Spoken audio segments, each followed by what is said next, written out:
Imagine being able to make a pop-up greeting card like this very easily.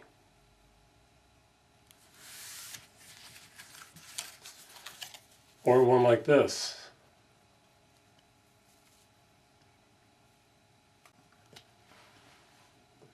Or designs like these using our Fold'em templates.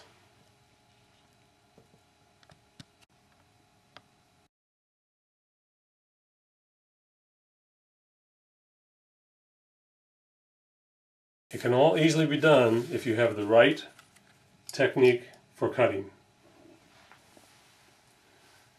The samples you just saw were made using templates like this. This is our pop-up template. This is one of our Fold'em templates.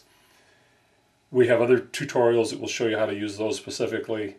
Today's video is going to simply show you how to do detail cutting, the proper tools and the proper technique to make detail cutting very, very easy. First, let's talk about the knife.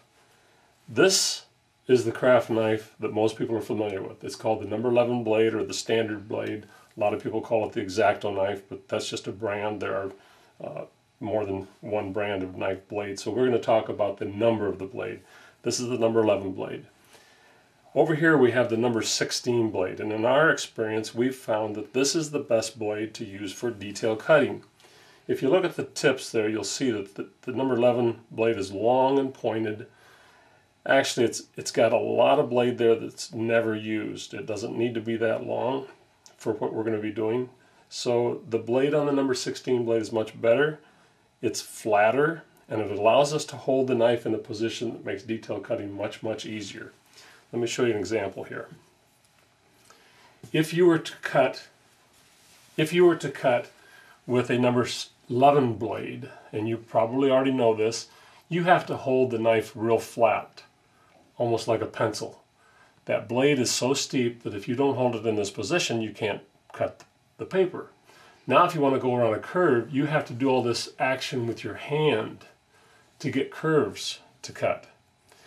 If you hold the knife straight up and down, which is much better for doing detail cutting, the tip of the blade is so small it typically breaks off, and the angle of the blade is so steep that you can tear your cardstock or your paper. So we recommend that you use the number 16 blade. Start by holding the knife like you would a pencil, thumb, 2 fingers, but instead of holding it like you do a pencil, you want to hold the knife straight up and down, and you want to keep it in that position at all times. None of this stuff. You want to keep your hand off the table so you're not having to go like this. You want to hold the knife straight up and down. Use your little finger to steady yourself. You can see where my little finger is there. Use your little finger to steady yourself, and when you cut, your whole arm moves to make that cut, and the knife handle stays in a straight up and down position at all times.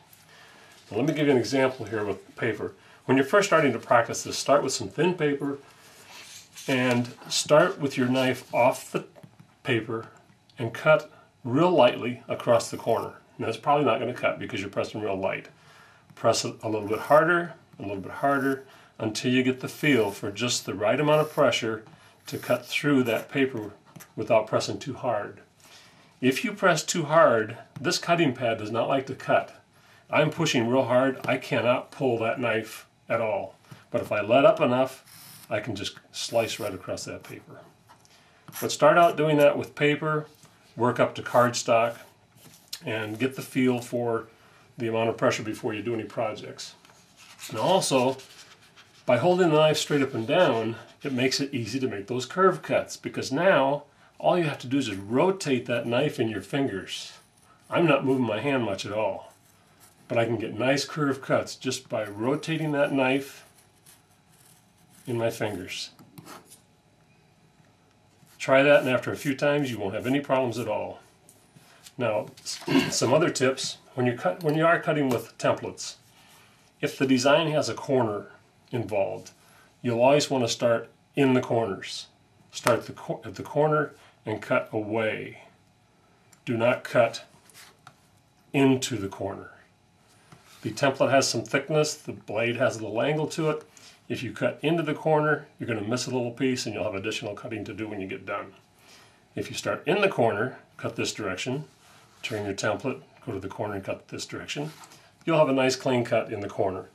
Now with the Fold'em templates, where you end up at the end of a slit like this, you're going to miss a little piece in the end, but that's not going to hurt you any. Don't worry about it. Now with the pop-up templates, or any template where you're cutting paper out, where you have, and I'm going to put this on the paper so you can see better. If I'm cutting this section here, I'm going to start at one corner, cut part way, and then I'm going to turn it around, go to the other corner, cut back and overlap.